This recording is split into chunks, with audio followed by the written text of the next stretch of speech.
láyé yìí máa múre ilé ìwé. Ẹ bá mi gbé mo bímọ kan tó dàgbà mo wí. Máa múre ilé ìwé. Ará mi mo bímọ kan tó dàgbà láyé yìí máa múre ilé ìwé. Torí ẹ̀kọ́ máa ń gbé ní níyì mo sọ. Ẹ̀kọ́ sunwọ̀n ó dára. Ara mo róhùn gbé yẹ̀wò. Ẹ̀kọ́ sunwọ̀n ó dára. Ara ká kẹ́kọ̀ọ́ ká mọ̀wé. Ká lóye lórí fúnrànwọ́. Torílẹ̀ bàbá wa ń fẹ́ wa. Ká kọ́ ẹ̀kọ́ ẹ̀yin ará wa. Ẹ̀kọ́ sunwọ̀n ó dára. Bí mo bímọ kan tó dàgbà mo wí. Máa múre ilé ìwé. Mo wí bí mo bímọ kan tó dàgbà láyé yìí máa múre ilé ìwé. Ẹ bá mi gbé mo bímọ kan tó dàgbà mo wí. Máa múre ilé ìwé. Ará mi mo bímọ kan tó dàgbà láyé yìí máa múre ilé ìwé.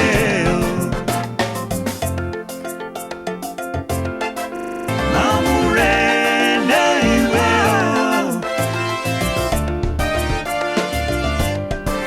Máa múre ilé ìwé.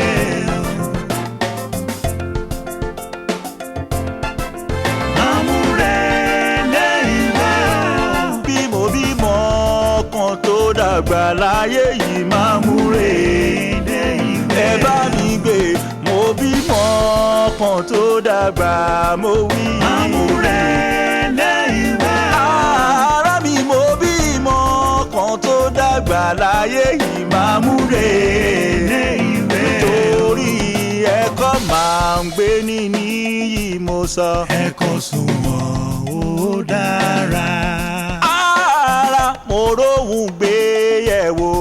Ẹ̀kọ́ sunwọ̀n ó dára. Ara ká kẹ́kọ̀ọ́ ká mọ̀wé. Ká lóye lórí fúnrànwọ́. Torílẹ̀ bàbá wa ń fẹ́ wa.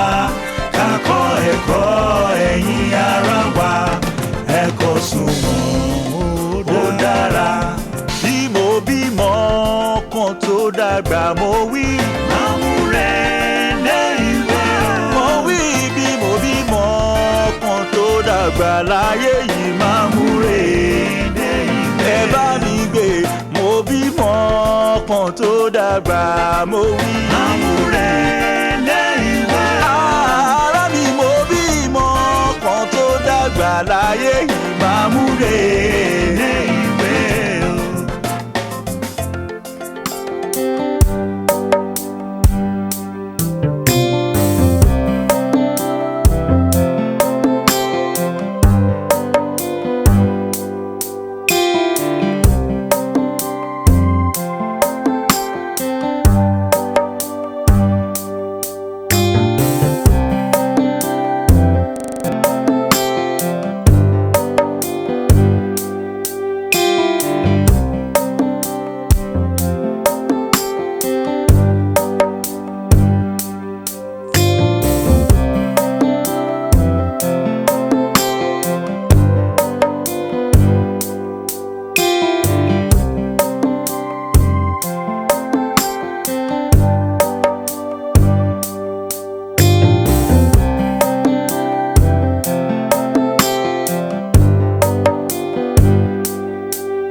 deliver. Finally, living room there. But you try to decorate and make this house ní ìwọ̀nba level tí ọkùnrin lè mọ̀ dé. So, mo hope tí ìwọ̀nba ti kó wọlé àti ìyàwó mi, wàá lè continue. Wow, it's really nice. Beautiful. Anyway, kí ni mo tún fẹ́ ṣe? I was really impressed pẹ̀lú kitchen tí mo rí yẹn. I'll try. Mo kàn máa need that you had few things morning. Okay. So, guest toilet, yeah. Yeah, it's really nice. So, where is the master bedroom? Master bedroom? Yeah. Somewhere around there. I mean, ilé-iṣẹ́. Kí ló pè é? Ilé-iṣẹ́. Come. Anybody mind shit I fell asleep?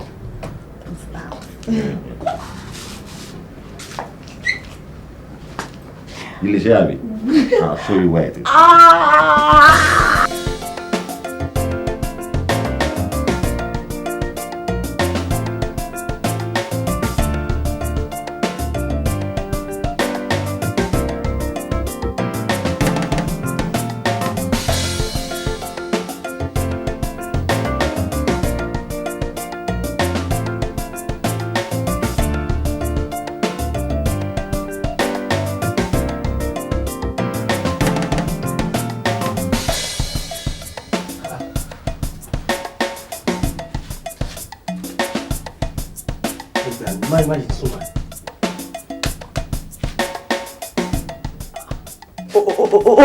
Wago ni ṣé o mọ̀ pé ó ní interview láàárọ̀ yìí ni ó dẹ̀ sùn sílẹ̀ ń bẹ̀.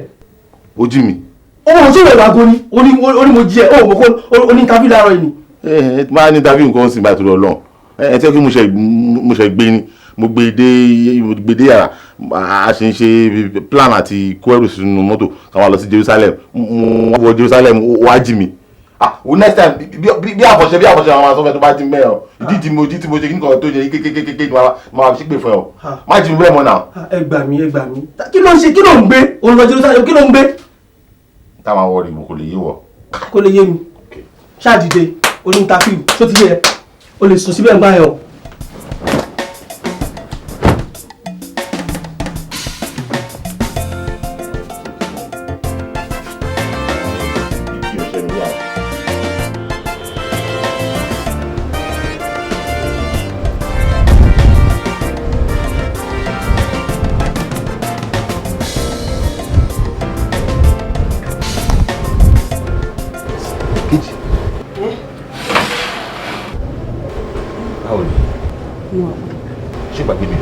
Mi ò gbàgbé ẹ̀ abọ́ tí mo fẹ́ fi ṣètò ẹ̀ náà ni mo fọ́ lọ́wọ́ rẹ̀.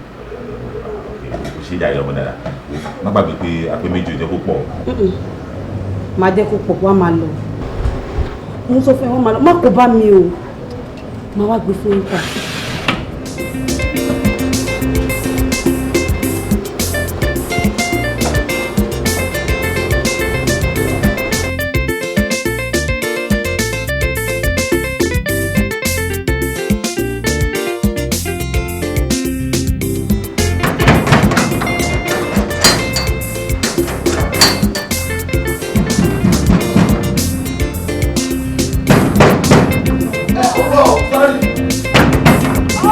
Dani.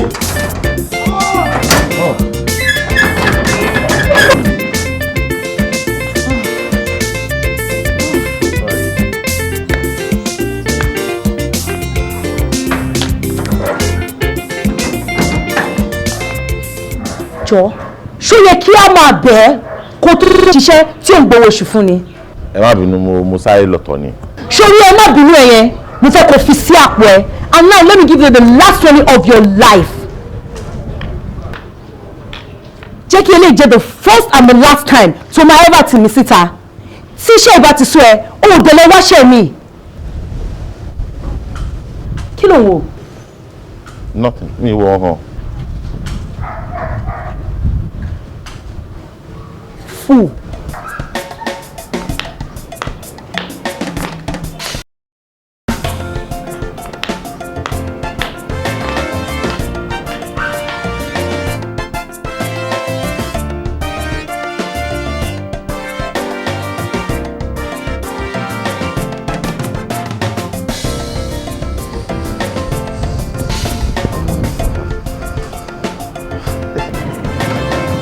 má wọ ọmọ ọlọ́mọ pàṣẹ àgbà.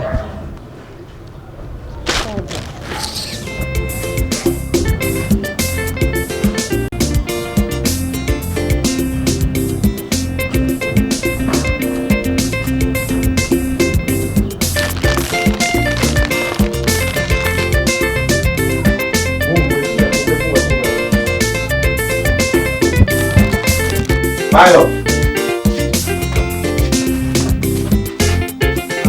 Wáyọ̀. Olúwa. wọ́n á kí ṣe àlọ́ ní ti fẹ́ lọ sí ẹ̀rọ àtúnṣe àlọ́. Wáyọ̀ wasting. Gàrí ẹ̀ ti waste nìyẹn náà ọba ti pè mí àbí èmi náà. ṣé a ní oúnjẹ mẹ́ta fẹ́ jẹ yàtọ̀ sẹ́bà ni. Ẹ bàbá o oúnjẹ tálíkà nìyẹn ọbẹ̀ kọ́ mo gbé wá lé ní oúnjẹ olówó gidi mo gbé wá. jẹ́ rí máa gbé sàkérì. Wà lóye ṣe báyìí gọ̀ sórí kọ́.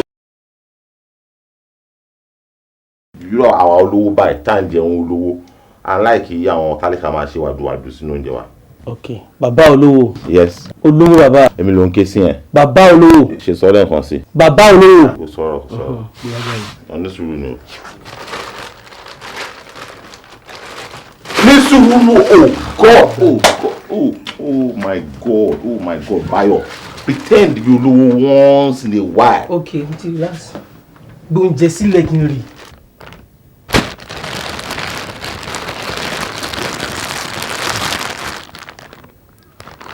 Ní sùúrù.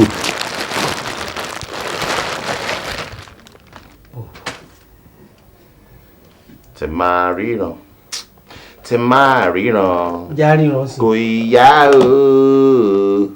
We see something. wow. oúnjẹ lélẹ́yìí. Oúnjẹ olówó ni ẹ. Wáò náà máa ń pè olówó. ó yá jẹ́ ká máa jẹ lọ. Ṣé ibi ni ẹ máa ń tọwọ́ jẹ́ ní kí ló ṣe máa. má bínú.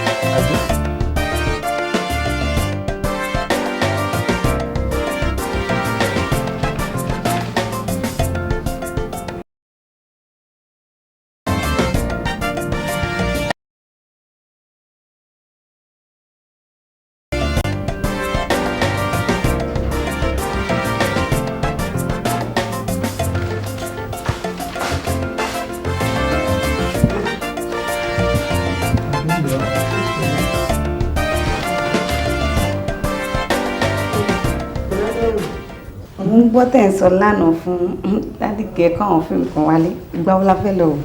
ok ṣé Àbújá ló wà. bẹ́ẹ̀ni. alright a máa lọ wò sálẹ̀ ń sìn. ṣé kò sí àti lára ni. rárá kò sí ilé tó bá tiẹ̀ wà nílé gan ṣó máa ní kó má wo fíìmù ni. ìṣe ètò ìrírí márùn-ún dúró ní máa parun náà.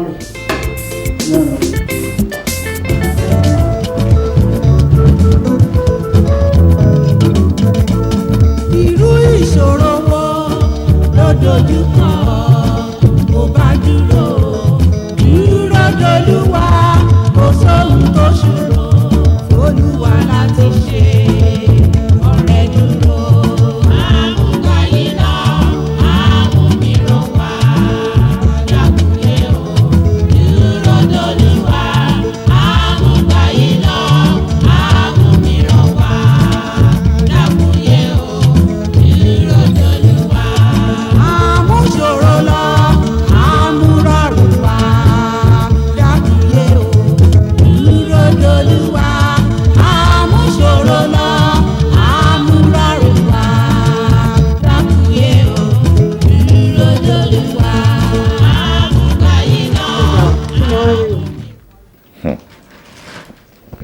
Ọ̀rọ̀ ìgbésí ayé mi náà mo ń ro àbí ṣé kò tó rò ni wọ́n ní mo gbé CV dání sí tí mo ń rìn káàkiri ìgboro kò síṣẹ́ náà ni lágbóńdẹ̀ jáde èsì ìdánwò tèmi ló dájú ní gbogbo set mi ìgbà tá à ń jáde ní school tó ń fún wa ní gift mú bá gbogbo ẹ̀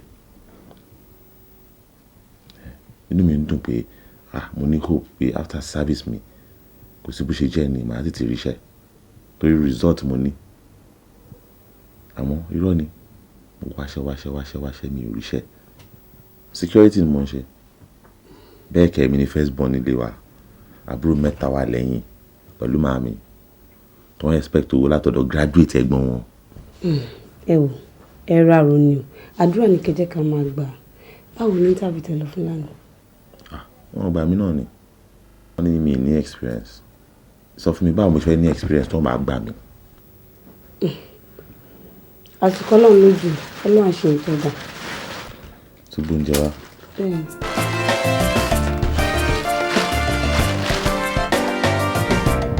èló ló dà tí ọmọbìnrin ti jẹ báyìí.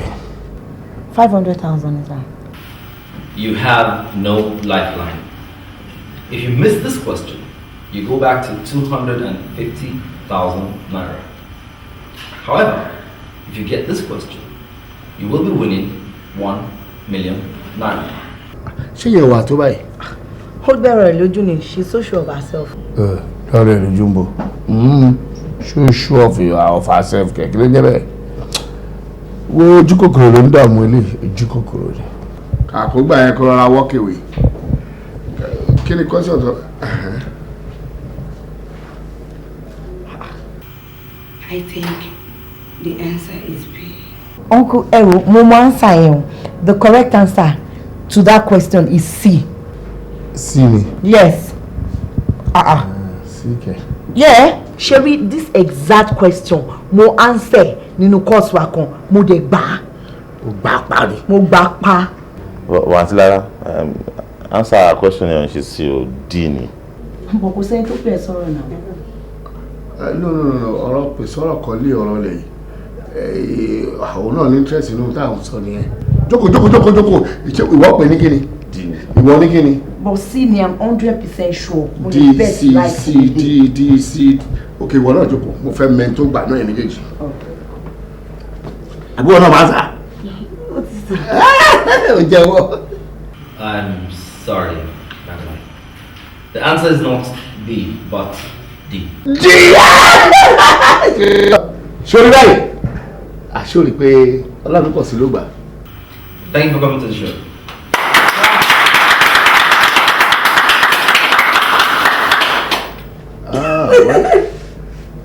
Sorry, sir. It's all right.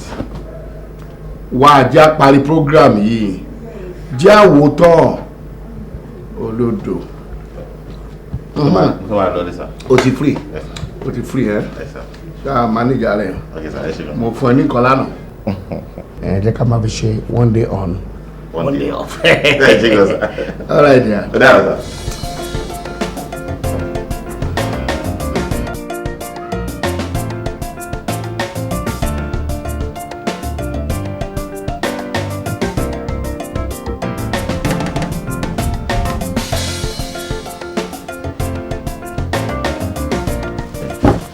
báwo ni. ẹ mú wa pa gbà mo fẹ́ kó lòdù ẹ̀ ni. fún kíni ẹ. mo fẹ́ kó ṣe kíní ìdíje tí wọ́n ṣe nínú tẹlifíṣàn lánàá yẹn tó ń jẹ owó ńláńlá bíi 200,000. ṣé bí èmi rẹ nìyẹn mi ò ń lo nẹ́tíwọ̀kì yìí. ọkàn mi dẹ̀ sọ fún mi pé wàá jẹ ju 200,000 lọ. kí pààlà ṣe máa ṣe ń sìn. màá lò dẹ̀ sí fóònù mi màá wá pè wọ́n. so èmi á lè bá wọn sọ̀rọ̀.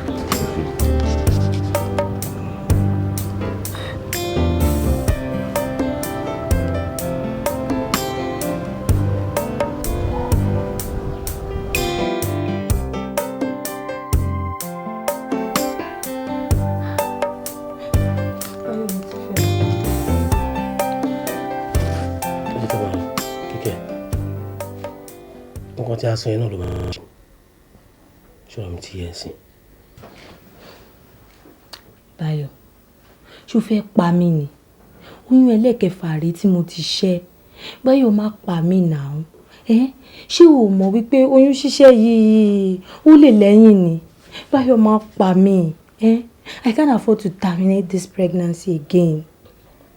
ó máa ṣe ni ṣé pẹ̀lú pé mi ò níṣẹ́ lọ́wọ́ ara yìí náà ló fẹ́ ká lọ bímọ ṣé ìwọ ń ronú ara ni.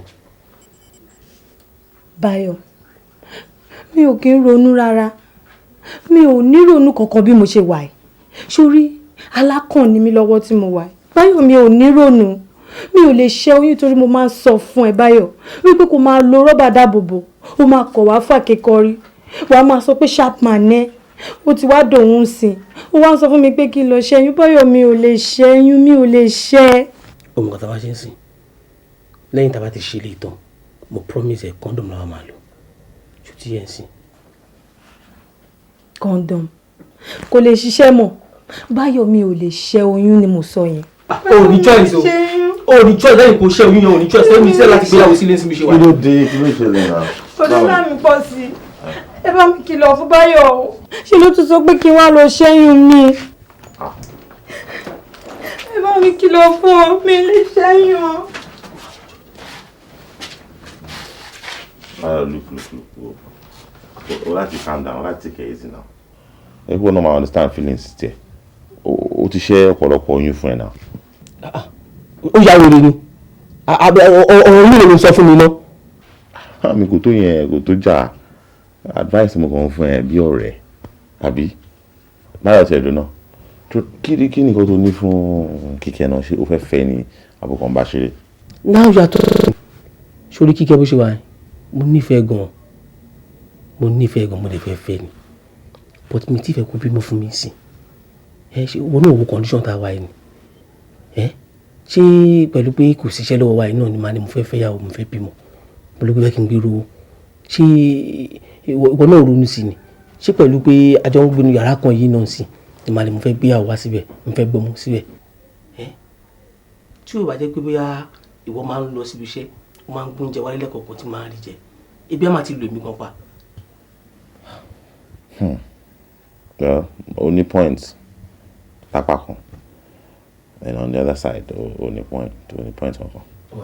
Only point because pé condition ta wà àti pé kò sí share and everything ó yé mi pé kò yẹ kí wọ́n ronú pé wọ́n fẹ́ fẹ́yàwó àbí yọ̀ ń bímọ but the other end ni ìgbà tó kì í ṣọmọdé ẹni tó níyàwó ń légbó ẹ̀yìn ìgbà tí wọ́n mọ̀ pé o ò tí ì ready ìwọ náà ṣe ń lọ straight tó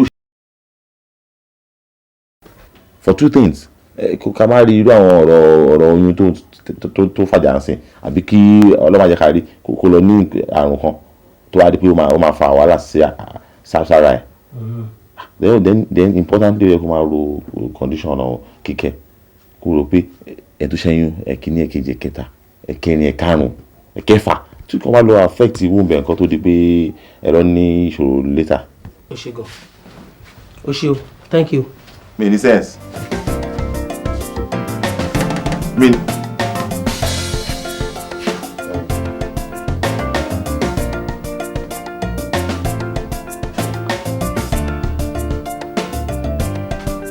hello. akéjì báwo ni. kí ni ẹ.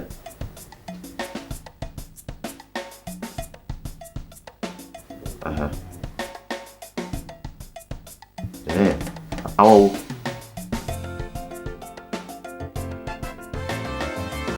ok ṣé bí èmi rẹ ni ẹ wọ́n ti send text. ó dàgbà ẹ gbọ́dọ̀ la máa take ìgbésẹ̀ lórí ẹ àwọn ṣe lọ ẹ dàbọ̀.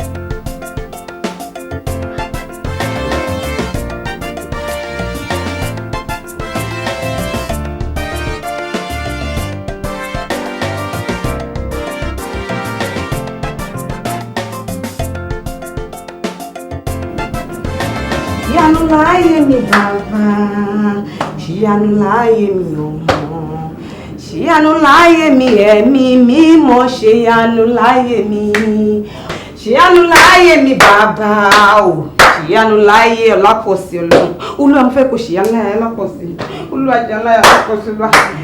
Ìyanu láyé mi bàbá o, ìyanu láyé mi ọmọ o. Ìyanu láyé mi ẹ̀mí mímọ́, ṣe ìyanu láyé ọlá mi pọ̀ sí i. Jehovah, Ọlọ́run lẹ́dàá jùlọ, mo wá síwájú rẹ ní wákàtí Ọlọ́run. mo fẹ́ kó ṣìyá nínú ayé arákùnrin Ọlámipọ̀sí Ọlọ́run. Ó jáde láti iléèwé gíga àmọ́ kò rí iṣẹ́ Ọlọ́run. Iṣẹ́ tó ń ṣe lẹ́nu géètì yẹn ò tọ́ sí. Pẹ̀lú fún ìdí ènìyàn Ọlọ́run àná. Pẹ̀lú ìdí èyí Ọlọ́run mo fẹ́ kó ṣìyá nínú ayé. Ìdíje tó ń lọ fún mo fẹ́ kó ọmọ Ọlọ́run. Tó bá máa fi padà dé báyìí kígbe ayé ẹ̀ kó yí yàtọ̀ sí dáadáa. Tó bá máa fi padà dé báyìí kígbe sí ayé ẹ̀ kó yí padà sí dáadáa ní Ọlọ́run ya. Olúwa gbàdúrà mi. Mo dúpẹ́ pé ti gbàdúrà mi. Jésù Kristi Olúwa wa.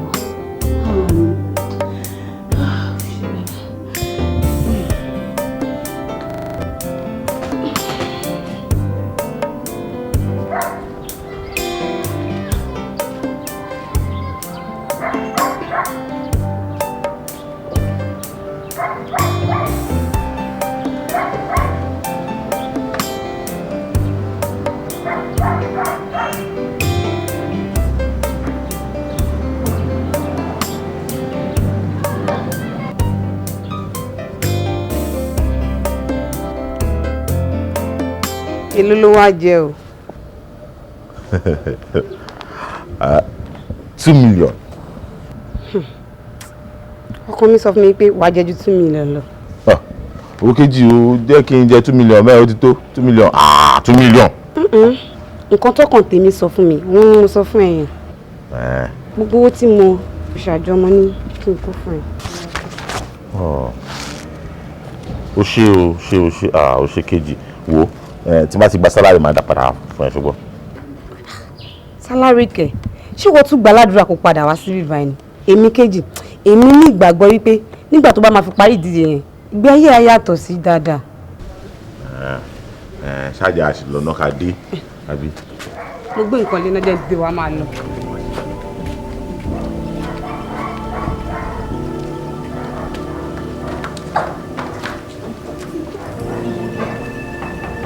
Yes, Daniel.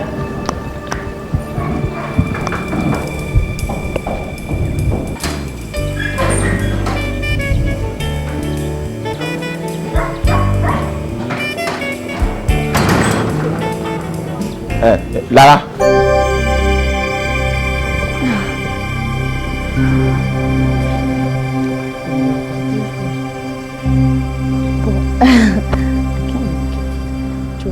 Báwo fi wò nìyẹn náà?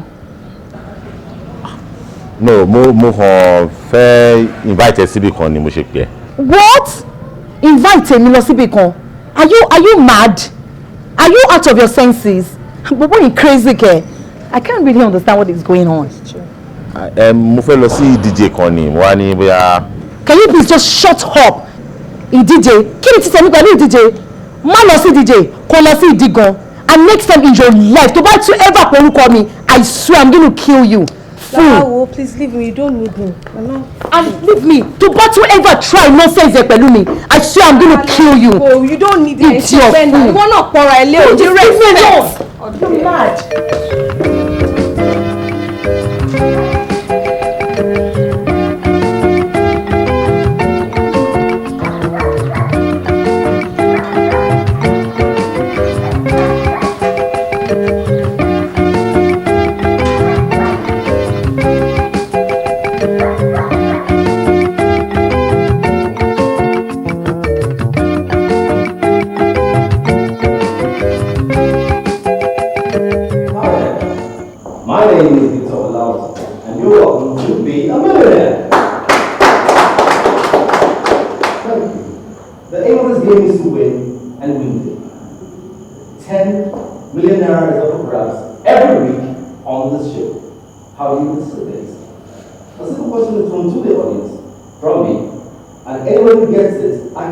And within time, gets a chance on the hot seats. So, let's play Be a Millionaire.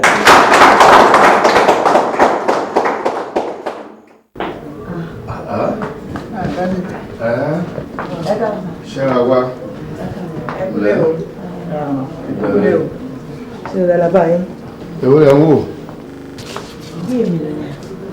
Okay, be a millionaire. Ah, my one interesting. Yeah. Le.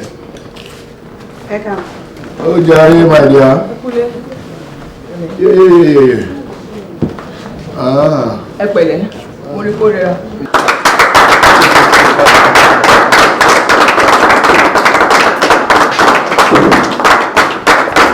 Thank you. You are welcome to Be a Millionaire. And on the hot seat tonight with me is Mr. Omoshebi Olamikosi. He's 32 years of age, security personnel, and holds a degree in mass communications. Tell me, kì í ṣe Olamikosi ni. Olamikosi ke. Olamikosi ọmọ Òṣèbí. Unbelievable. Kéde máa wo bọ́bọ́ yìí sọ fún mi o. Pé kí ni? Ó sọ fún mi pé òun fẹ́ lọ síbi ìdíje bí a millionaire. Ìyẹn ni pé ó sọ létí tiẹ̀. Yeah, ó sọ fún mi lánàá, but I thought he was just joking about it. Ó ti rí pé kò joke báyìí.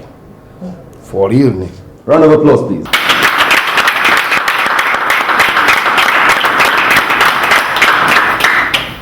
You have one for yourself. 250,000 naira.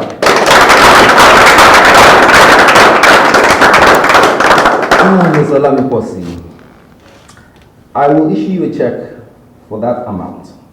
Or do you want me to hold on to it, pending? Hold on to it. Until I get there. Until you? To 10 million. Until you get to 10 million naira.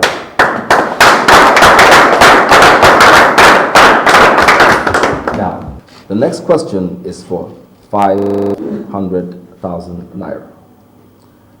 Are you ready, Mr. Olamikosi? Yes, I'm ready. Wow, this guy is brilliant. Olamikosi. Uncle, ṣé ẹ lè believe pé bọ̀bọ́ yóò ti lo lifeline ẹ̀ kọ̀ọ̀kan ṣá? Bẹ́ẹ̀ni, kò tí ì lò kankan. Bẹ́ẹ̀ni sọ̀rọ̀, ṣọ́pẹ́ ẹ̀ sọ́wọ́ mi. Get out of this place, man. Kò tí ì fàjà náà, ẹ̀rẹ̀ fílẹ̀. You don't talk to me like that. Please, I'm your auntie. What is it? Kí ló ṣe? Jẹ́ kó sọ̀rọ̀ náà.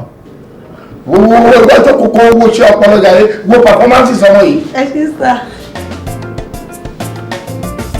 Down.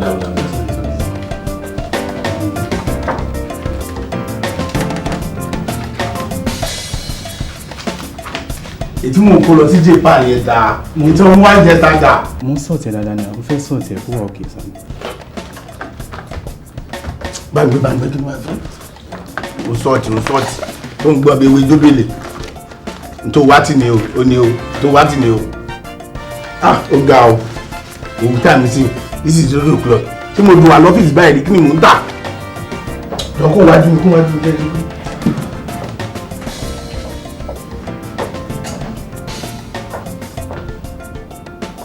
Oh, my friend.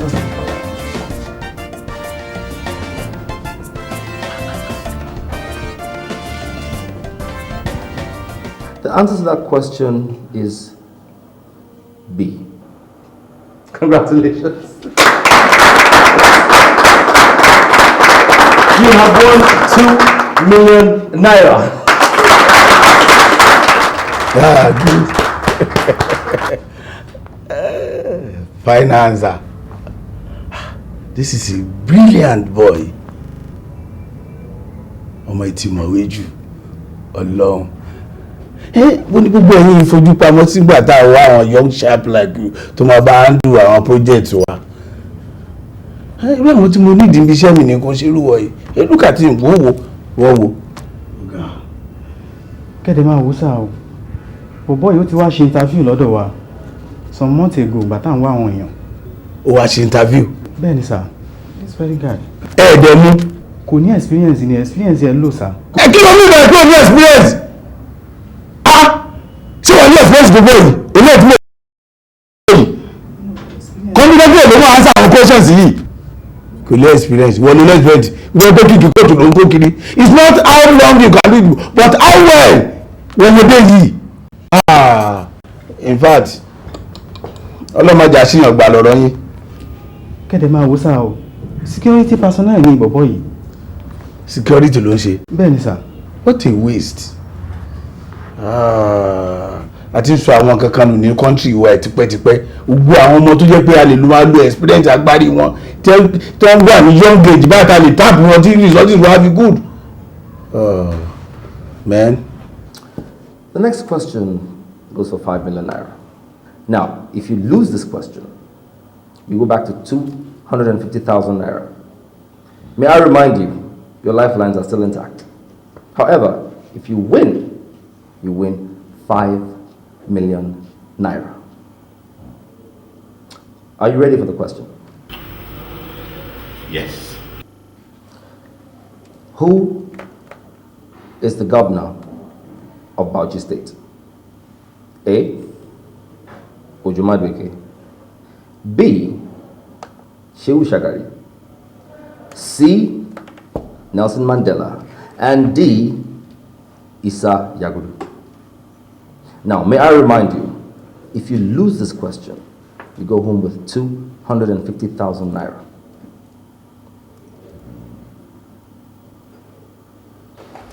At this point in time, I suggest you use your lifeline, Mr. Olamipose, because you still have 3 of them intact.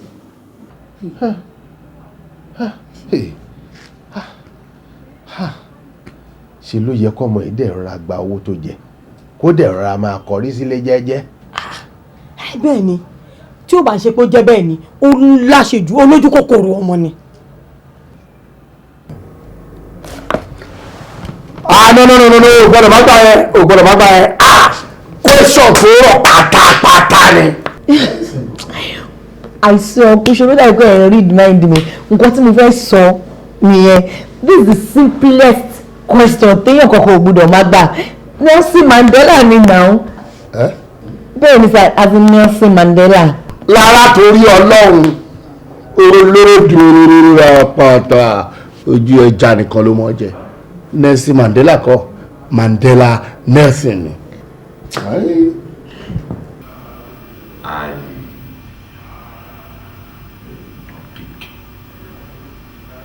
D. Issa. You're sure of the answer? Yes. Well, you don't want to change your mind? No. The answer I have here. Sorry, Mr. Olamipose. Let's go for commercial break. We'll be right back.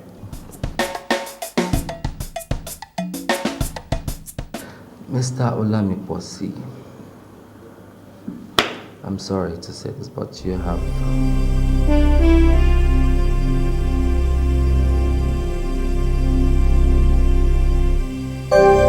won 5 million naira.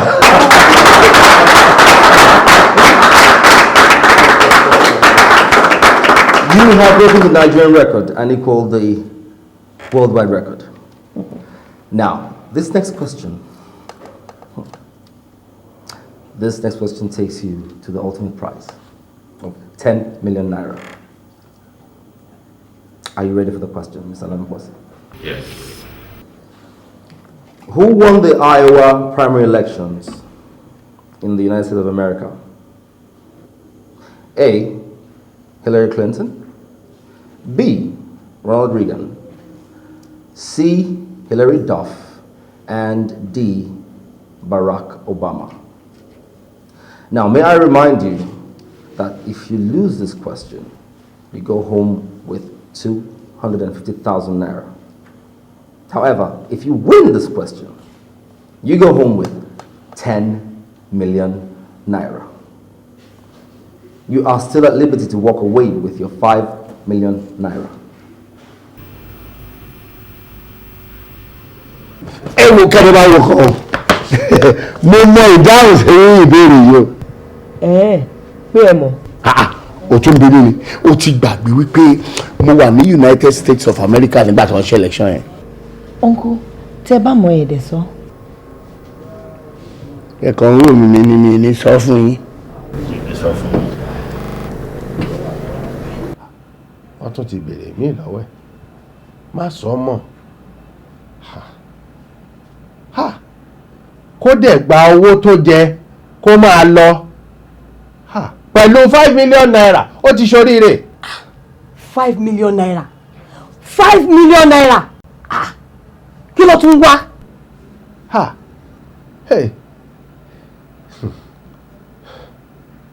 tí ọmọ yìí bá fi lè ṣi ìbéèrè yẹn pẹ́rẹ́ sọ fún màá lọ ṣáàtà ìpín ńláńlá ni màá fi ránṣẹ́ sí pẹ̀lú ìdílé wọn. a jẹ́ pé wọ́n dírun ẹ̀ tó ní lárí mọ́ nìyẹn láíláí.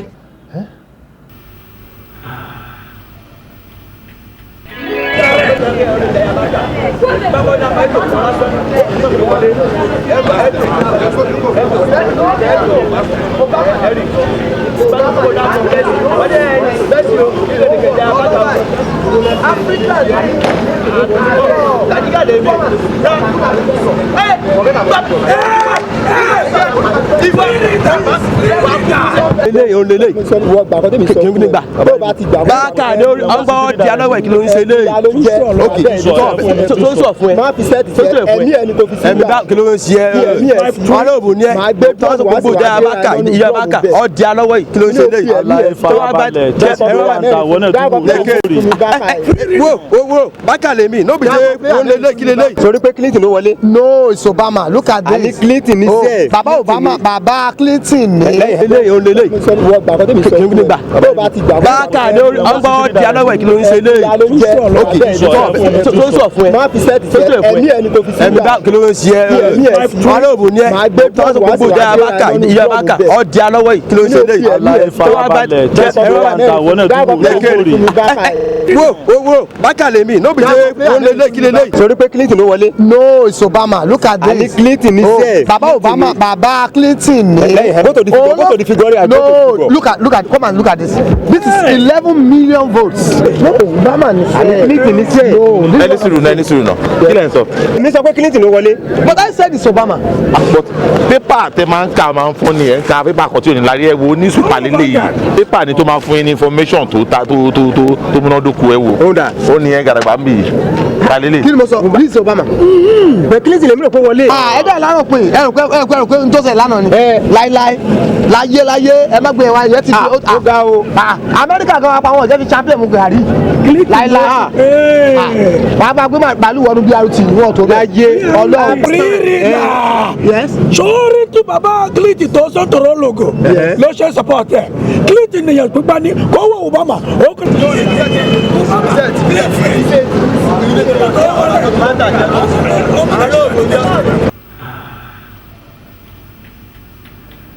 Yeah, so once again, it's D. Barack Obama. Well, I have the answer on my screen here, and are you sure you don't want to change your mind, Mr. Alamikwasi? No. Remember, you will be winning 10 million naira. You will be breaking the worldwide record.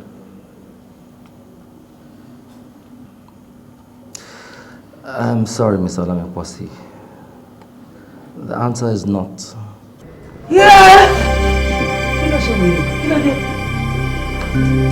Kejì kí ló ṣe é. kí ni tiẹ̀.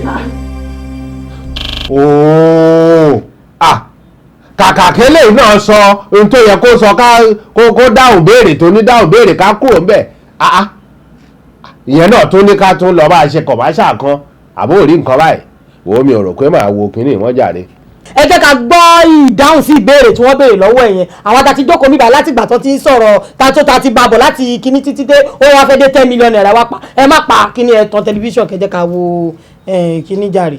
o mọ ibi tẹ́mi mi wà ń sìn ṣá pì lẹ́mi mi ń ṣe ṣó wá dìgbà tẹ́mi bá sáré jáde ta tó ń le káàkiri àdúgbò ni mi ò fẹ́ mi ò lè wò mọ́ èmi ò wò mọ́ o ṣé kí n tó tán fún ẹ láti ìgbà tí mi ti ń ṣiṣẹ́ mi ì fi ojú rí 1 million naira lẹ́ẹ̀kan náà rí. òótọ́ nìyẹn òótọ́ ni. wo mi ò rò pé màá lè wo eléyìí mọ́. 10 million naira is a lot of money to lose. The answer is Barack Obama.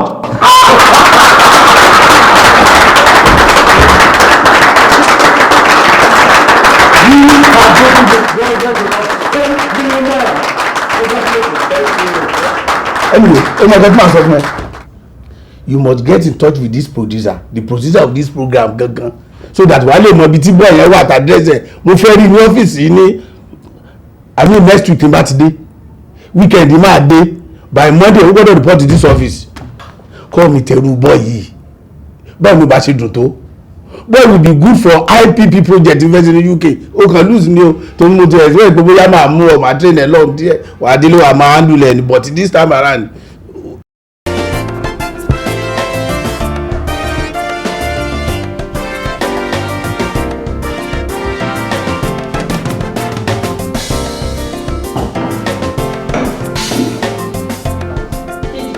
Ma.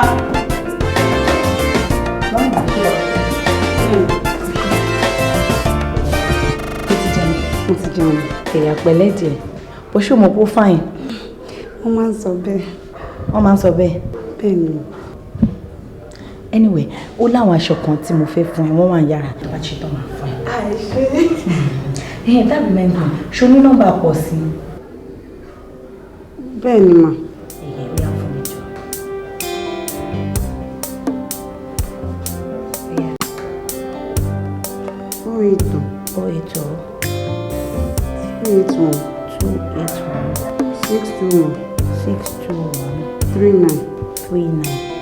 Jẹ́ kí n wọ̀. Mo máa gbàdúrà ní tèmi, ọ̀tá mi á máa sáré kiri, á sáré títí á sàdé sẹ́mẹ̀, láti sẹ́mẹ̀ á sàdé Kútọ̀nù, láti Kútọ̀nù á sàdé lóṣè, àyànmọ́lẹ̀ dá o. láyé ó bẹ̀rẹ̀ tó lónìí báyìí. ojú mo ń dẹ́pà lọ́wọ́ wá dà kó sáré kó. ṣe fẹ́ pàlọ́ oúnjẹ tó bá ẹnìyẹn 60 ní mo dà. tó ṣe tá ẹ̀ wá tó ṣe tá wàá sí ọ̀wá jẹ́ ká rí show your ball. again. ṣó tán sí. náà onílọ̀. 63 play ọ̀rẹ́ lẹ́pà.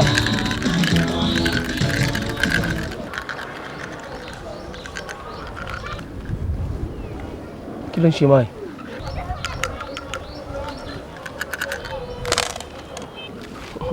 kóńdó méjì ìyẹn ń kọ́ bá mi gbé kíní jọ. njúlù boss ẹnìkan pè mí. ǹjẹ́ ń ka ilé iná mi ní olùkọ́ jẹ́ ń ka náà. ó yá kàkà. 1 2 3 4 5 6 7 8. hello. tani. ewo. lára. ẹ báwo ni. Oni 24 Igbo Olómù ní Ìṣàwọ̀ tó bá ti bá àgbíkì wọlé wa máa bọ̀ down ó ń bọ̀ mú wà ń lé ó dàbọ̀ ọgì ẹ̀jẹ̀ ni àníká ní ìmọ̀ tó pè mí àbúrò ìyàwó ọ̀gá mi ọmọ ẹ tó bá rí ọmọ yẹn yìí ọmọ eléegun kí ló wá ṣe ó ló ń bọ̀ lé mi ó ló ń bọ̀ bí. tó bá ń sọ yẹn sínú ilé wa yìí náà. kí ló ṣe. ok má wọlé má jẹ́ kí mi lọ àárín ni ẹ̀ jẹ́ lọ àárín ni ẹ̀. ibà yẹn ni nọ́mbà 74 mi gbọ́ wọ́n dẹ sọ. ṣé ibà yẹn 24 Ìgbólómùrò sá. mi ò gbọ́ yín dáadáa. ẹ jọ nọ́mbà 24 orí Ìgbólómùrò ni mo bẹ̀rẹ̀ sá. ibi náà ni. Mr. Ọlámípọ̀sí Ọmọṣẹ́bí ni mo bẹ̀rẹ̀ sá. èmi ni. ẹ̀yin ni sá. òkè ní lẹ́tà láti ọ́fíìsì wa sá. ẹ máa bá mi sáyẹ̀nsì báyìí sá. Okay.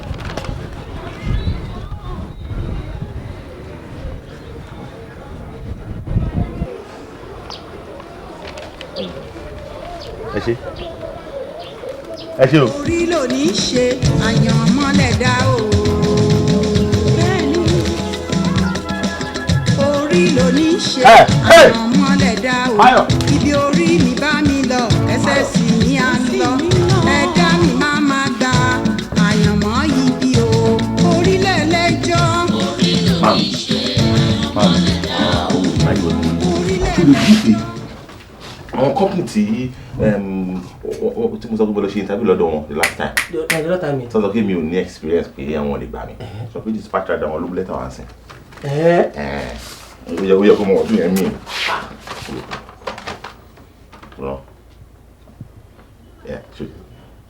Sorry. Right now, I mean project manager. Wow. Yes.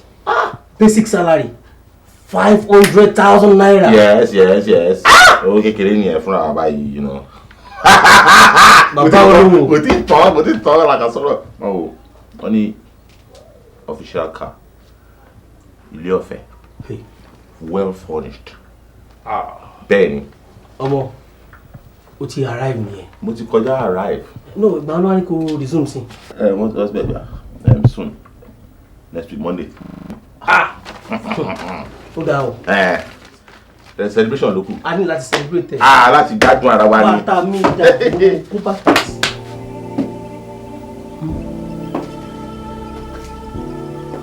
All right, let me ask you something.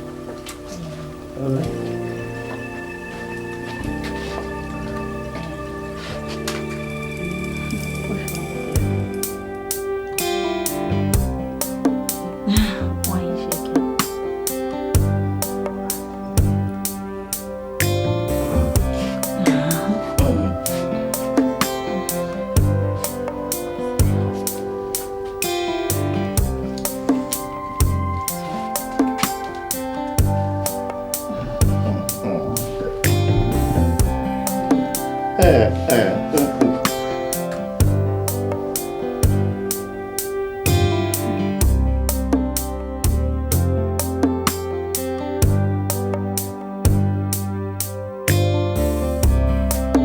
ìyá yìí mo àti ẹ̀fẹ́ bí ẹ̀ ìjẹ́ ọlámípọ̀ sí ìyá yẹn tí ó tún dé bímọ. ó pè láìpẹ́ yìí ó lè máa wá ní ọjọ́ sátidé láti wá kí wa. ó ló máa wá kí wa. bẹ́ẹ̀ ni. ìyẹn dá. ọlámípọ̀ sí máa ti di big boy báyìí. mo kúkú mọ̀. àbẹ̀rẹ̀ wípé ó máa padà wá síbi láti máa ṣí gate fún wa. kí ló tiẹ̀ fi mí pè náà nígbà tó lóye ṣàròpọ̀ gbogbo mi ṣọ́ta ajé náà pẹ̀lú brilliant performance tí ọmọ yẹn gbé jáde ń jọ yẹn ó dá mi lójú pé àti the hot cake wọ́n á máa dùn kiri ni àmọ́ mi ò mọ̀ pé ọmọ tó kàwé bẹ́ẹ̀ yẹn ni a fi ń ṣe gate man látijọ́ yìí. àwẹ̀. kí wọ́n ló lè sún dé irú iṣẹ́ bẹ́ẹ̀ yẹn gan-an. sọ̀rọ̀ ni wọ́n sọ jáde lẹ́nu yẹn. ṣé o máa lóò mọ̀ wípé àìmọye èèyàn ló ní PhD níṣẹ́ lọ́wọ́ lásìkò yìí o máa lóò mọ̀ bẹ́ẹ̀ ṣùgbọ́n wàá jọmọ kan tó ní làákàyè ohun tó rí ilẹ̀ ó sì mú yẹn dání ná ìjẹ́gbà tó tásìkò ọlọ́run ṣínà fún ìyẹn là ń sọ fáwọn kan yes wọ́n lè jẹ́ graduate lóòótọ́ kọ́dẹ̀ máa ti ríṣẹ́ ìyẹn ò tí ì ní ká torí ẹ̀ máa ṣe mọ̀nàmọ́ná káàkiri náà iṣẹ́ tó bá wà nílẹ̀ ó lè kéré púpọ̀ sí nǹkan tó kàwé lé lórí ṣèmú dání ná àsìkò tó fi ń ṣe yẹn I can assure you bó pẹ́ bóyá àwọn èèyàn rí ẹ̀ wọ́n á mọ quality ẹ̀ wọ́n á mọ ibi tó yẹ kó wà wọ́n á dẹ̀ tó ẹ sáyé ẹ̀ ìyẹn mi ò yá wọn kan.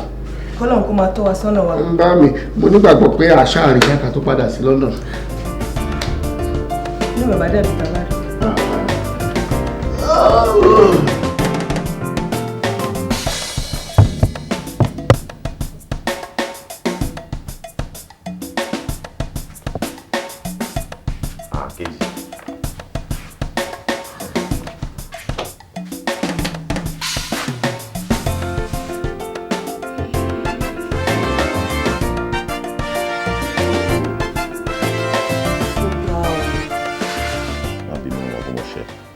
ti yọjú sí àbí jọ má bínú. rí ibi tí báwo ó kàn yà mí lẹ́nu wípé ẹ kò tiẹ̀ pè mí. nǹkan tó ṣẹlẹ̀ ni pé ìgbà tí mo ti gbowó yẹn mo busy gan ni mi ò lè gbàgbé olóore mi mi ò kàn tí open account ní ó jẹ́ kówó yẹn má ti dé ọwọ́ mi nísìnyí mo ti lọ open account so tó má ti send owó yẹn sí account mi màá make sure kí mo compensate big time. ọ̀rọ̀ kan lákọ́ ni mò ń sọ ó yẹ káwọn méjèèjì jókòó kájọ sọ̀rọ̀. ó yé mi but ṣé mo ìwọ ló ṣoore fún mi náà ó yẹ kí èmi náà mo ṣe máa sọ ẹlẹ́sàn rẹ̀ so màá ní compensation tó wà pa màá settle ẹ̀ dáadáa ni. settle mi pẹ̀lú kíni. Ṣé kí n lè fún ẹ lówó tó máa fi bẹ̀rẹ̀ business at least? Ọ̀rọ̀ yẹn kọ́ ni mo ń bá ẹ sọ. Ó yẹ káà méjèèjì kájọ jókòó, kájọ ronú bó ṣe máa náwó ẹ̀. Nípasẹ̀ owó ẹ̀, ó yẹ kó lè dẹni ńlá. Orí ló ní í ṣe àyànmọ́lẹ̀ dá o. Bẹ́ẹ̀ni. Orí ló ní í ṣe àyànmọ́lẹ̀ dá o. Ibi orí mi bá mi lọ, ẹsẹ̀ sì ní à ń lọ.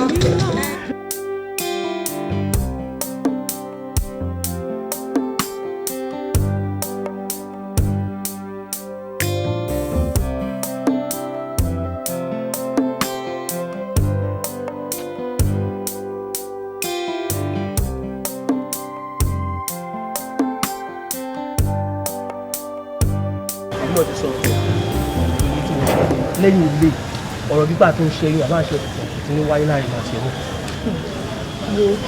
mi ò tiẹ̀ lè dánrú ẹ̀ wò mọ́ èmi ò lè ṣẹ́ oyún kankan mọ́ o torí gbogbo oyún tá à ń ṣe yẹn ó lè lẹ́yìn o sórí kàkà kí n wá lóyún mi sìn kí n ṣe màá yà bí ọmọ yẹn máa dá nǹkan mi tọ́ ni.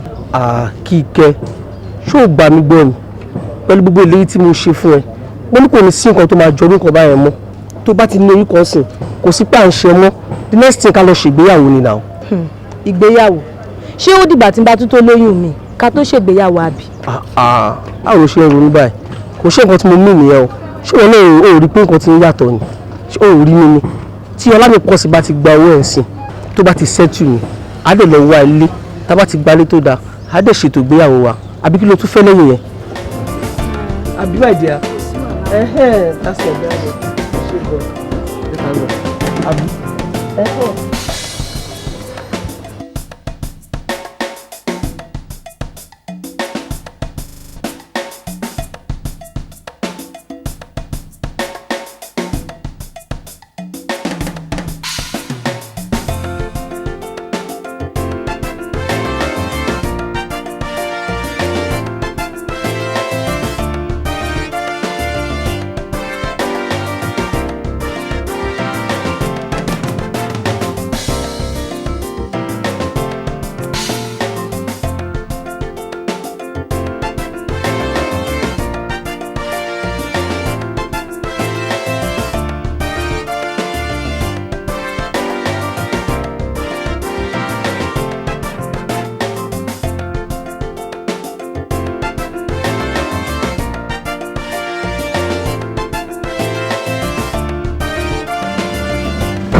agbára ló ń rọ mí. Pẹ̀lẹ́ ìwọ tí wọ́n fi mi lu agbára fún ẹ. Kí wọ́n máa lágbára ń kọ́.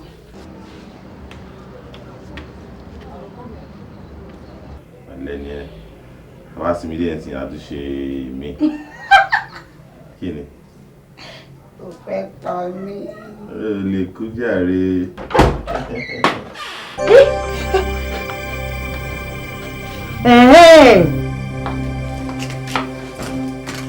So bó ṣe máa ń rìnrìn òṣìẹ kiri ìlú lérè kejì. Rárá mà wọ́n wá fún wọn ní lẹ́tà ni. Ó wá fún lẹ́tà tó wá fún dà lẹ́tà ni wọ́n fún lójókòó báyìí lẹ́ẹ̀mejì tọrọ báyìí. Mo ti fẹ́ máa lọ. Kí o ti bọ́ síta oníranù oníṣekúṣe olòṣì olè. Please.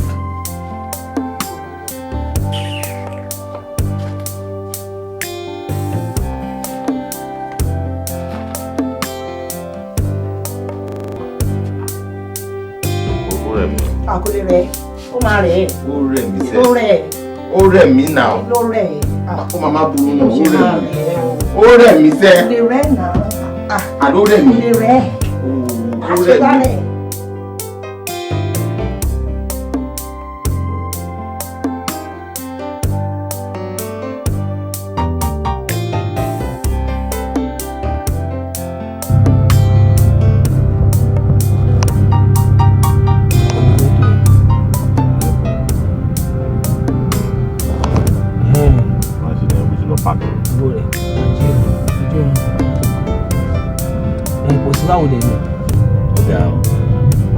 In the next 2 weeks nísìnyí báyìí yankee ló wá ti máa sọ̀rọ̀. Nígbà yẹn kọ́. Báwo wá nìyà? Ó yẹ kó yí ẹ náà ṣé ò ní fi nǹkan kan lẹ̀ kó tó ó yẹ kó understand now. ṣe yẹn ni bá lọ yẹn ṣe báyìí náà jẹ́ ká délé aṣọ mo ti plan ká máa sọ tẹ́lẹ̀ yẹn for sure. Ó ti o ṣé o mọ̀ pé ọ̀rọ̀ tó bá gba àárọ̀ yẹn kò fi ń fọ̀sọ̀sọ̀ ni èyí tó bá gbọ̀ sọ wọn kì í sọ láàárọ̀ já sọ ń bí tá a bá délé ń ṣàlẹ̀ lálejò já sọ báyìí. ok well plan tèmi ni pé bíi 5 million nínú 10 yẹn àkọ́kọ́ fixed deposit náà. Yes. So yeah, then 3 million a máa fi ra shares. That's nice. So 2 million tó kù àwọn àna account tiẹ̀. Èmi. Oṣù wa rí nǹkan tó máa ṣe fún mi ni pé wàá yọ 500,000 naira nínú 2 million tó wà lákàntì tiẹ̀ wọ́n máa fún kejì. So yeah, wọ́n máa fún kejì so that àwọn ọlọ́mọ á lè fi ṣe business. So orí tí mo lè ṣe fún nìyẹn pẹ̀lú gbogbo ọ̀tọ̀ náà ṣe fáwa náà. You get so but wàá help àti bá ṣètò owó yẹn so that I lè invest wisely ṣe mọ̀ pé kò ní mọ̀ ń pa dáadáa. agbọ́dọ̀ appreciate nǹkan tó ṣe fún wa ká lè compensate ẹ̀ fully ọ̀pọ̀ mi yẹn lè fẹ́ ṣe level mi. ọmọ yẹn ni ó wà lọ́kàn mi mọ́. Well ṣá it's okay by me èmi náà try gbogbo nǹkan tó ní kí n ṣe yẹn máa ṣe ju bí tó expect gan lọ jẹ́ pé tí ọgbọ́n bá dé wa mọ̀ pé in fact mo try gidi gan ó ti yẹn sìn no problem. mo jẹ́ yẹn náà àṣìbẹ̀. Yankee. Yes èmi nìyẹn ó ti kúrò Naija máa wọlé máa dé sí omi á change ni big time ọmọ àgbọ̀ wa gan.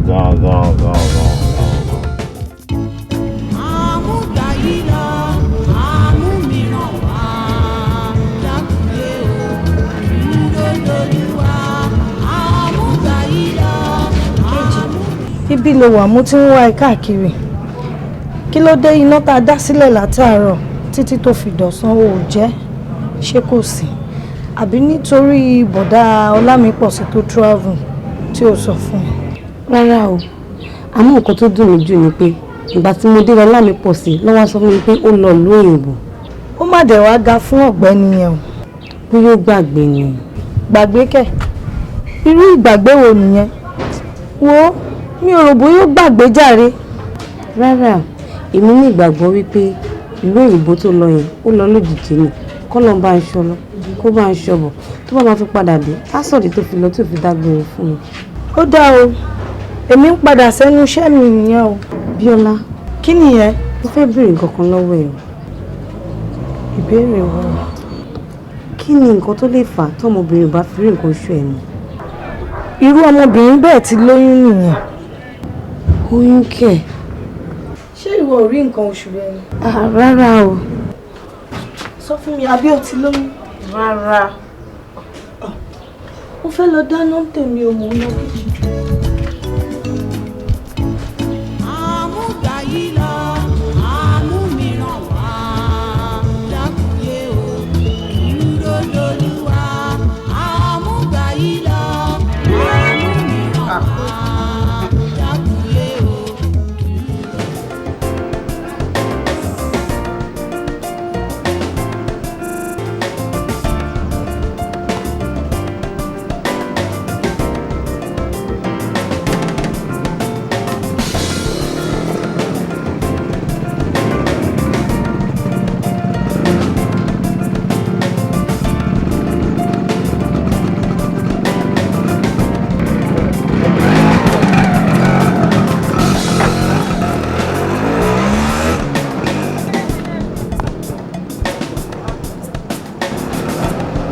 Ọ̀rẹ́ Ọlámipọ̀sí. Báwo ni o ṣe wà pa àwọn náà wà pa wà òkè mi báyìí àwọn náà wà òkè mi báwo la mọ̀ àwọn náà ti rí ilé tuntun àti rí ilé yẹn èmi àti kíkẹ́ àti tí ń tẹ́ láti park lọ bíbá yìí sí mo ti jíṣẹ́ fún o mo ti jíṣẹ́ fún in fact mo ti help láti set up business ẹ̀ gan in fact tó bá rí ó ti ń gbádùn gan sí i o. ọ̀rẹ́ pé ń padà tó bá dìrọ̀ lẹ́jọ́ pé ń padà ọ̀rẹ́ mo fẹ́ sá lọ tọ́lẹ̀ o ṣe.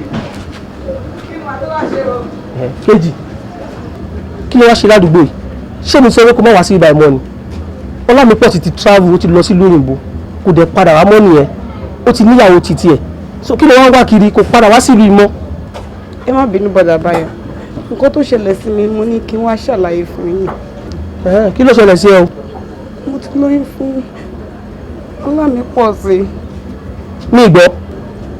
Bẹ́ẹ̀ ni mo ti lóyún, mo fẹ́ kẹ́ bá mi sọ fún pé.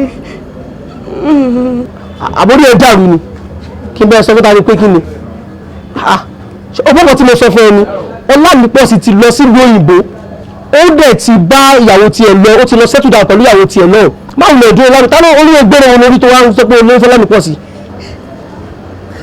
kí ni máa fi omi ojú ẹ̀dọ́ tàbí gbogbo máa fi ojú ẹ̀dọ́ olùtẹ̀ olùkọ́ tó ṣẹlẹ̀ ó ti lè dá.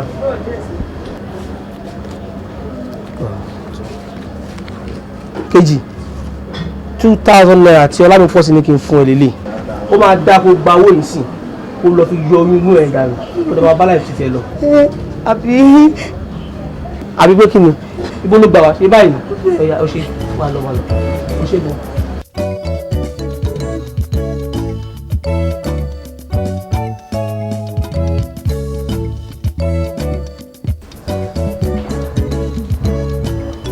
Ellen. So? Not today. Hey, me alone. But you know I'm a fine girl. To the core. I'm a year Corey. Okay, bye-bye. I don't find. Like 100 hours, then I have been going. Put it down, please.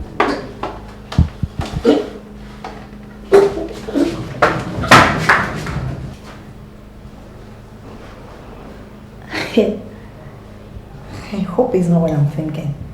Hey! Happy girl, you delay. Oh, possible. Will you delay for me? Hey, hey,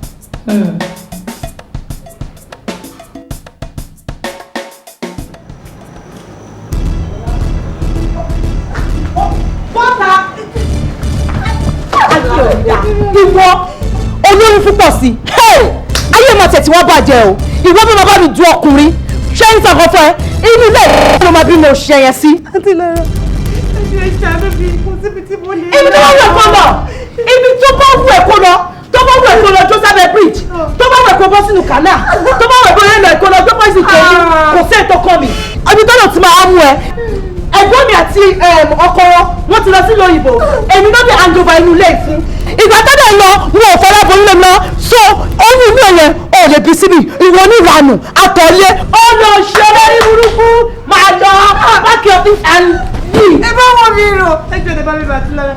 àtìláwọ̀ mo ló mo fọlọ́ ọ̀bẹ yìí ẹjọ́ ìṣàánú mi kò síbò mìíràn tí mo lè lọ.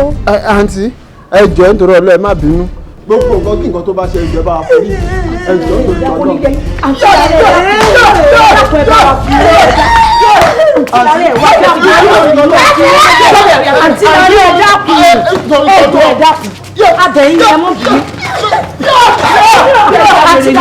ayé yóò ní dá bóyá kókó mi.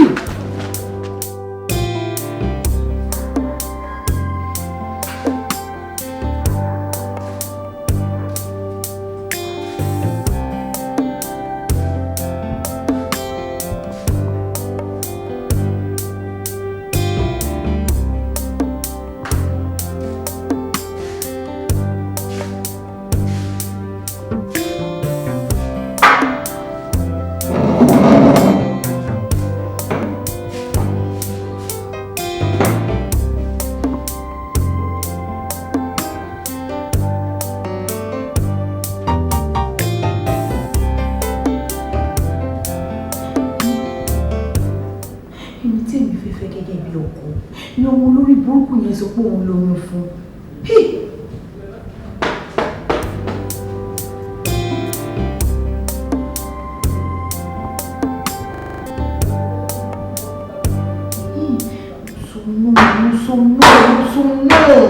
Yes. Mo sọ náà. Ìjọ́ tí mo lọ sọ́dọ̀ pọ̀ sí yẹn, mo mọ̀ pé Pósí àti ọmọ yẹn wọ́n ṣe something tán ni. Hey.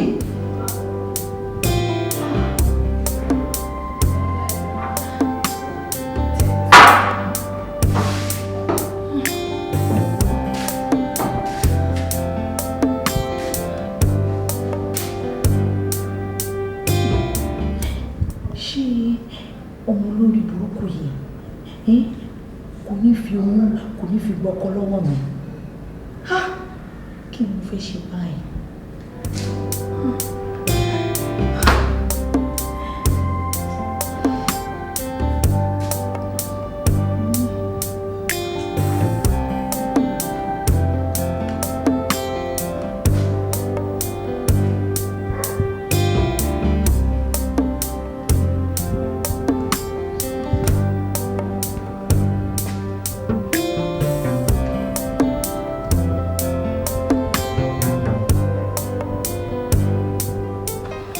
Hello.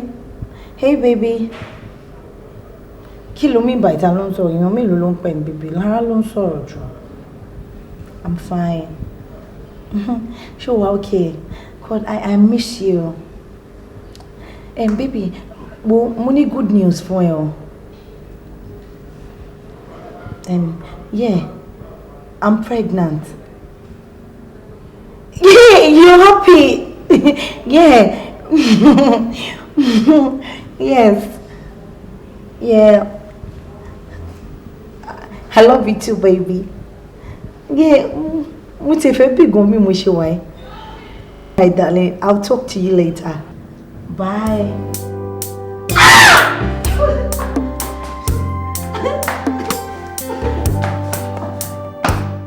Bó pẹ́ bóyá kòkòrò mi á pè bàbá. Bó pẹ́ bóyá kòlòlò mi á pè bàbá. Bó pẹ́ bóyá kòlòlò mi á pè bàbá. Orí mi yẹ má sùn lọ́jọ́ ayọ̀ mi. Ẹ̀dá mi yẹ má sùn lọ́jọ́ ayọ̀ mi. Orí mi yẹ má sùn lọ́jọ́ ayọ̀ mi. Ẹ̀dá mi yẹ má sùn lọ́jọ́ ayọ̀ mi. Kò sóhun tó ń bọ̀ lókè láyé tí ilẹ̀ ò ní gbà. Kò sóhun tó ń bọ̀ lókè láyé olú tí ilẹ̀ ò ní gbà. Kánjúkánjú tí ẹ ló gbé torí ọ̀la ń bọ̀ wá dára fún wa. Kánjúkánjú tí ẹ ló gbé ọ̀la tí wá máa dára. Orí ẹni tó jìyà nígbà kan ẹ sọ fún ó máa jọrọ̀ tó bá yá. Orí ẹni tó jìyà nígbà kan ó máa jọrọ̀ tó bá yá. All we need do is dream and it will come to pass. All we need do is dream and it will come to pass. Ṣé b'Olúwa ló mi ṣọlá ẹnìkankan? Bó pẹ́ bóyá kòkòrò mi á pè bàbá. Mo ti mọ̀. Bó pẹ́ bóyá kòlòlò mi á pè bàbá. Orí ẹni tó jìyà nígbà kan ẹ sọ fún ó máa jọrọ̀ tó bá yá. Orí ẹni tó jìyà nígbà kan ó máa jọrọ̀ tó bá yá. All we need do is dream and it will come to pass. All we need do is dream and it will come to pass. Ọ̀rẹ́ mi, ànígbà tí ọmọ yẹn sọ fún mi pé òun lóyún fún pọ̀ sí. Orí mi dùn gàgà o, mo gbó gàgà. Mo jẹ́rìí ẹ̀, ọ̀rẹ́ mi, kí ló ṣe sí? Kí a mo ti pápá mo sọ fún pé mo ti lóyún fún oyún bìí sí báwo. Ṣé mo mọ̀ pé ní yàrá lògùn gbé mi tí ọmọ yẹn bá lọ ṣáájú mi pọkọ mi tó sọ fún pé òun lóyún ó lè decide àti fẹ́ náà. Fẹ́ bíi ti báwo ọmọ yẹn ò fi ìtọ́lá mi pọ̀ sí i. Má sọ bẹ́ẹ̀ mọ́. Ọkùnrin ṣé bí kò ti fi sí kò ti yọ ni useless human. Láyé ọlọ́run pọ̀ sí ò lẹ́tìn gan mojú tó máa sọ pé ọmọ ọ̀dọ̀ lásán lòun fẹ́ fẹ́. Look at you Bùsáyọ̀, ṣé ó lẹ́tìn gan mojú nígbà tó mú ọmọ ọ̀dọ̀ tó bẹ̀rẹ̀ sí ń bá sùn. I saw them all. Okay, they don't have taste. Wọ́n ní taste. Wọ́n lè go for anything to watch as was scared. You don't understand. Wo tẹ̀gbẹ́ gbogbo yẹn all I'm after is èmi ṣáà sọ fún pé mo ti lóyún. Ó dẹ̀ ti gbà pé mo ti lóyún. That's all.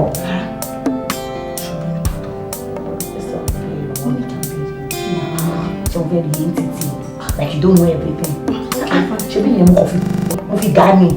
Wọ́n máa fi pa wọn gbọ́n. Wọ́n dẹ̀ gbọ́n. Wọ́n gọ̀ bí.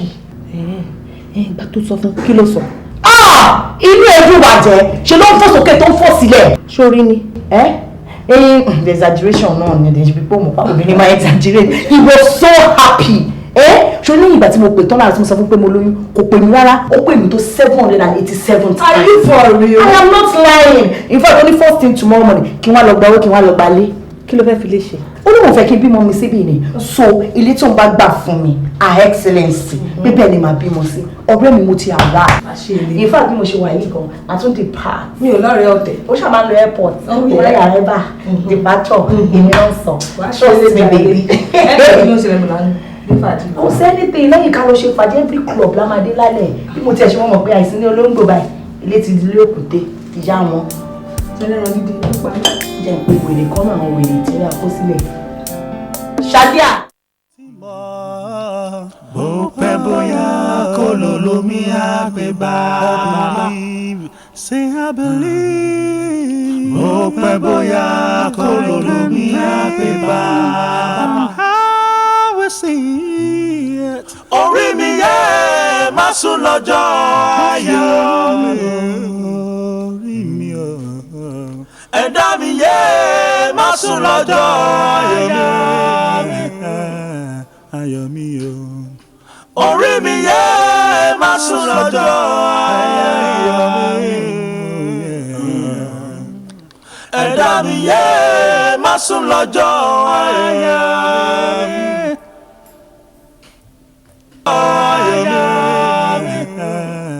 Ayọ̀ mi o.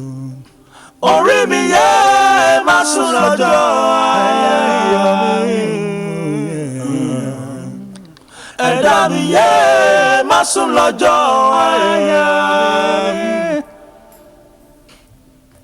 Kò sóhun tó ní bẹ̀rẹ̀ láyé.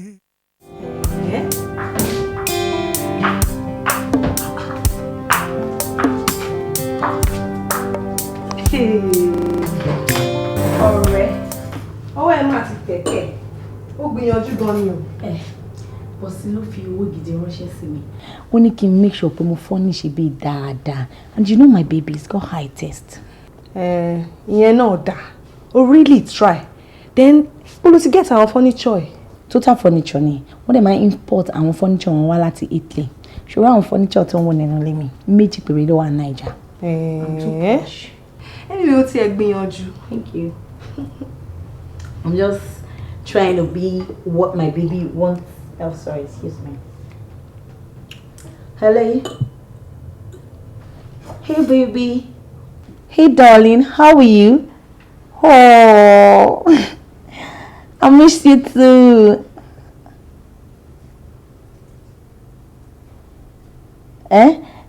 Shomoy. Pick. Yeah, any moment from now. Yes. Oh, okay. I love you too, baby. I love you so much. All right then. Bye. Bye.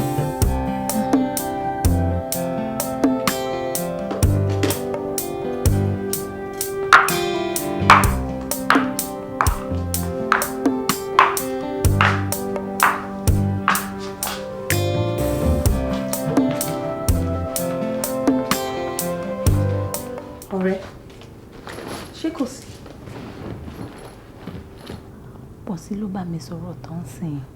Mọ̀ kí ló wá fa tí mo dẹ̀ fi change. Olóyún ló bá mi sọ. Kí ló ṣoyún? Oṣù mẹ́sàn-án máa ti pé ó yẹ kí n bímọ any moment from now.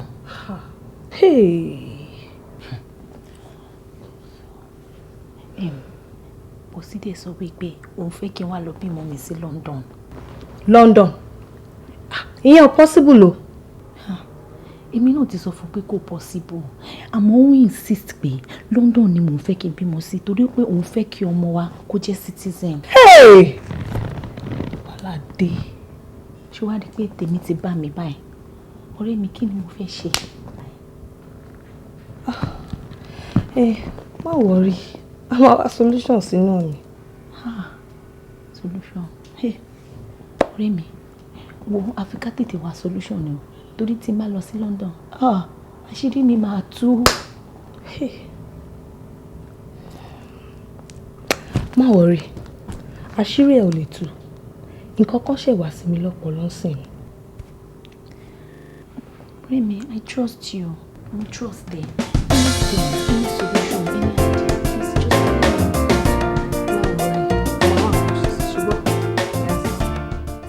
mo ti rírí lọ́jọ́ kan á di pẹ̀tẹ́lẹ̀ gbogbo òkè tí mo ti rírí lọ́jọ́ kan á di pẹ̀tẹ́lẹ̀.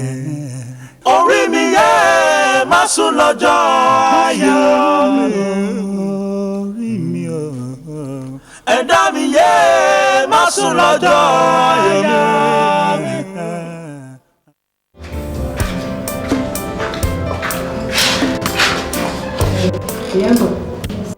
àwọn tó gbọ́dọ̀ yẹn wá wọn padà wá wò ni. a máa rí wọn. ká ló máa ṣètò bí ìzẹ̀ ṣé wọ́n rò pé ṣáyé tí làwọn ò ní bíbá yẹn ni. ẹ wò ọ̀rọ̀ pọ̀ nínú ìwé kọ́bù arábìnrin máa wá rí yín lọ́fíìsì láti sọ̀rọ̀.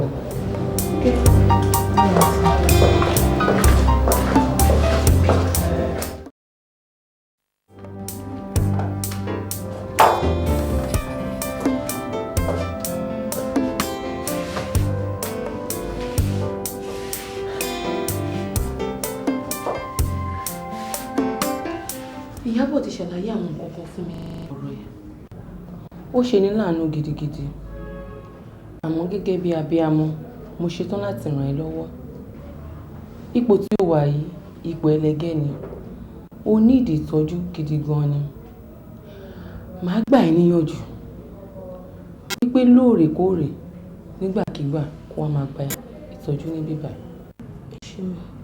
Má ṣe wàhálà rárá. Má ṣiṣẹ́ tó lágbára. Ọlọ́run á jẹ́ káwọn ọmọ tí yín kó máa rálá ní gbogbo ibikíbi tó bá ń lọ báyìí wọ́n máa bójú rere lọ́hùn pàdé ẹ ṣé mi.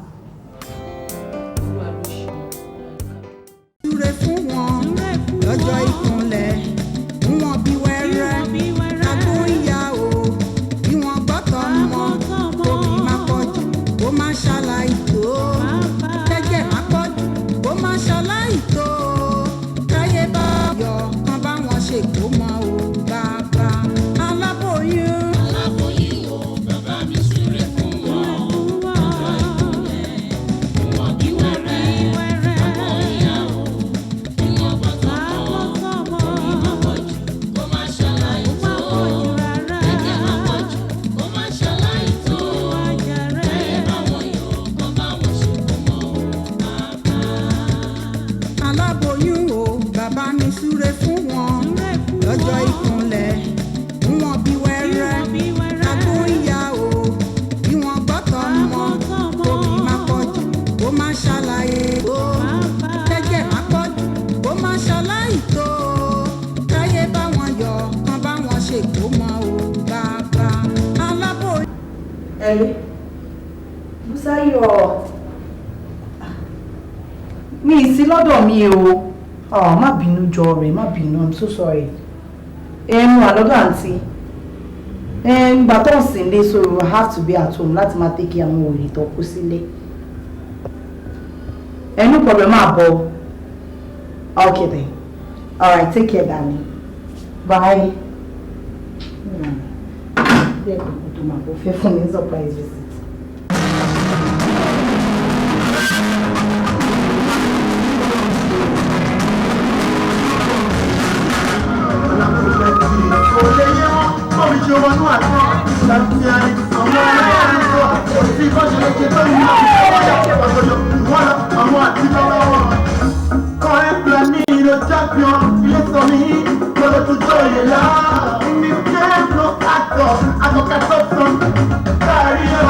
Come like a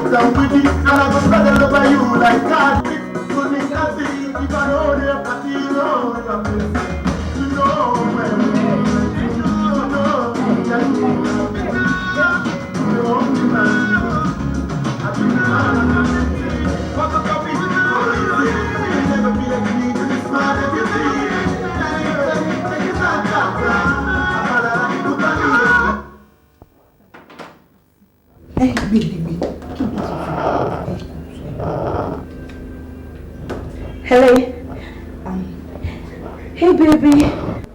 Oh, I'm fine. I'm fine. Yeah, ó ti rẹ̀ mí ni, mo crazy olóyún. Mo wà ní airport by 10 p.m. 10 p.m. Busayo ló wà pẹ̀lú mi.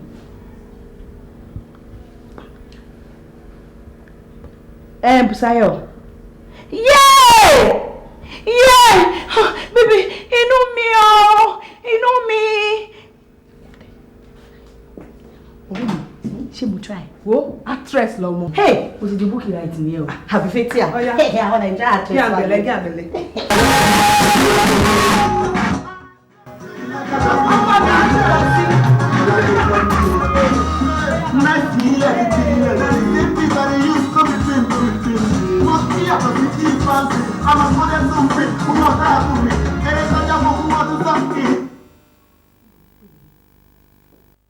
Hello? Uncle Lamitosi. Ìyàwó yín ti fẹ́ yín tún lè bọ̀ o. Airport náà la wà. No, mo ti get airport ambulance. Ẹ má worry, ẹ̀wọ̀ hospital rẹ̀ wọ́n good gan. Ẹ wò ẹ mọ̀ nǹkan mi nílé sọ̀rọ̀ púpọ̀ sí èmi á pè yín padà ṣẹ gbọ́. Ok, ẹ take care. Ó dàbọ̀. Ọ̀rẹ́ mi, I swear ayé ẹ̀ ti bàjẹ́. Kí ló dé? Irú ti bàjẹ́ ẹ̀ jẹ́ ni. Ọ̀nà mo fi jọ. Olúwo rìn níbi ọkọ̀ fún wọn máa ní ẹ̀kọ́ ta ní ọmọ rẹ̀. Ó pa ló kú. Yá ń bẹ̀ lẹ́jọ́. Bímọ kan tó dáa. Mo wí màmú rẹ̀ lẹ́yìn wẹ́. Mo wí bímọ kan tó dàgbà láyé yìí màmú rẹ̀ lẹ́yìn wẹ́. Ẹ bá mi gbé mo bímọ kan tó dàgbà mo wí màmú rẹ̀ lẹ́yìn. Ara mi mo bímọ kan tó dàgbà láyé yìí màmú rẹ̀ lẹ́yìn máa ń gbé ní níyì mo sọ. Ẹ̀kọ́ sunwọ̀n ó dára. Ara mo róhùn gbé yẹ̀wò. Ẹ̀kọ́ sunwọ̀n ó dára. Ara ká kẹ́kọ̀ọ́ ká mọ̀wé. Ká lóye lórí fúnrànwọ́. Torílẹ̀ bàbá wa ń fẹ́ wa. Ká kọ́ ẹ̀kọ́ ẹ̀yin ara wa. Ẹ̀kọ́ sunwọ̀n ó dára. Bí mo bímọ kan tó dàgbà mo wí. Màmú rẹ̀ lẹ́yìn wẹ́. Mo wí bí mo bímọ kan tó dàgbà láyé yìí màmú rẹ̀ lẹ́yìn wẹ́. Ẹ bá mi gbé mo bímọ kan tó dàgbà mo wí. Màmú rẹ̀.